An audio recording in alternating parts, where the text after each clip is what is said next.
In the meantime, Simba's mother is complaining about the fact that there's no food in the kingdom anymore and that they've gone as far as they can, and Scar doesn't want to hear this, so he attacks her, and Simba decides to go to war. And so this is where he wakes up, and he's willing to encounter the shadow at this point. And so he confronts Scar, and Scar's very concerned about this because actually Simba's looking pretty impressive now, and he thought he was dead besides. And so he tries to use treachery and whininess and subordination to excuse himself, but he's planning to overthrow Simba nonetheless, to resist him. So he tells Scar to leave. He's going to banish him to the nether regions outside of the kingdom, like Scar did to him. And Scar basically refuses. And then a storm gathers, right? And lights the dead wood around the rock on fire. So we have another kind of descent into hell scene here.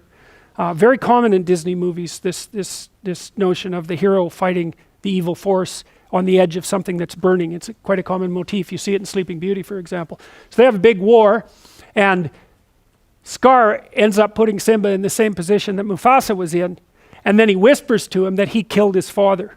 So Simba's been thinking all along that it was only his fault, and it is sort of his fault, but he didn't know that there was a more archetypal theme playing out in the background, which is that societies are always endangered by malevolence, always, and that's independent to some degree of Simba's decisions and his lack thereof. Anyway, Scar tells him because he thinks he's won, and that energizes Simba to have this sort of final battle. He leaps out from the pit, and they have a big fight, and he pins him, basically.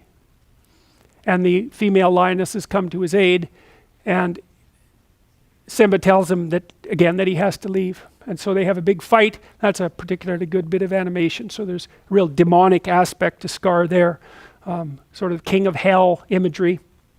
But he loses.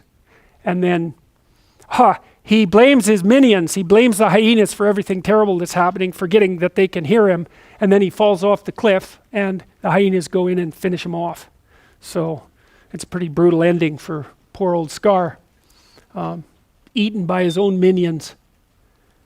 And then Scar's dead and Simba has won, and so the rains come immediately. And so what does that mean? Well, it means that when proper order is restored in a kingdom, then everything starts to flourish again. And so the rains come.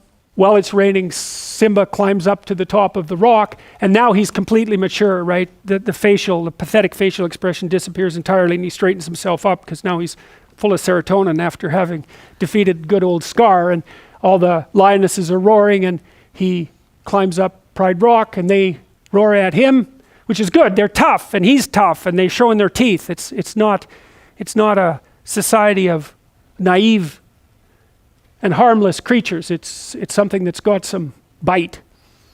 And the rains come, and then the next thing you see is the restoration of the kingdom.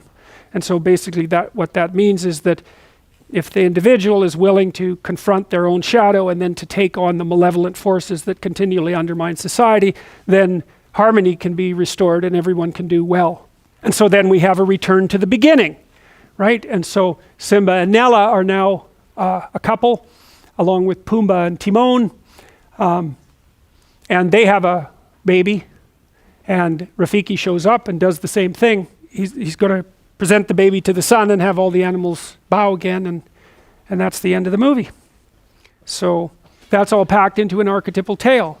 And so one of the things that Jung would point out is that you all understood this, right, while you were watching it. Because otherwise, at some level, all of these things made sense. They all cohered, and the narrative appeared to be an appropriate narrative, even when you're a little kid. Because it strikes a chord inside you, and well, that chord, the thing that it strikes inside you, that's the archetype. Because if there wasn't something inside of you, so to speak, that this could communicate with, then it would fall on deaf ears. And it speaks to the part of you that's most particularly human. And it's a story of the development of the sovereign individual. That's the right way to think about it. It's a hero archetype. That's another way of thinking about it. And people are going to get that story one way or another. And now and then a piece of public art comes along like this that does a good job of encapsulating it. It captures everyone's imagination. And so that's why you've all seen it, and why I presume you all enjoyed it when you were kids and maybe still enjoy it now.